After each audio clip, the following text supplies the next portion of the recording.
মেয়ের চালাকি যখন মা ধরে ফেলে। ও মা, আজকে একটা আমাদের বিয়ে বাড়ি পড়েছে তো? হ্যাঁ, বিয়ে বাড়ি আছে তো একটা আমাদের আজ। শুনলাম নাকি যে বিয়ে বাড়িটা পড়েছে তাদের নাকি অনেক টাকা।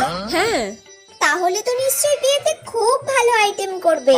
হ্যাঁ, ঠিক আছে, তুই তাড়াতাড়ি রেডি হয়ে নে, বেশি দেরি করিস না, তোর আবার সাজতে গুজতে বেশি লেট হয়। আচ্ছা মা। আমি যাই, আর যে কাজগুলো বাকি আছে সেগুলো তাড়াতাড়ি সেরে নি।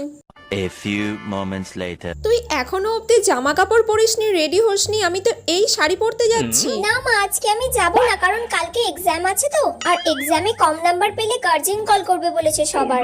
আচ্ছা, তাই আমাকে পড়তে হবে মা এখন ভালো করে। এই মোবাইলটা আমি নিয়ে গেলাম, মোবাইলটা থাকলে তোর কনসেন্ট্রেশন নষ্ট হবে না, সেই কারণে আমি তোর মোবাইলটা নিয়েই চলে যাচ্ছি। নে নে, তুই তাহলে ভালো করে পড়াশোনা কর এখন। আমি যাই, আবার না হলে দেরি হয়ে যাবে আবার আমাদের যেতে। যা তেরি, মা মোবাইলটা নিয়ে চলে গেল। এবার আমি রাহুলের সাথে কিভাবে কথা বলবো? সব প্ল্যানে জল ঢেলে দিয়ে চলে গেল।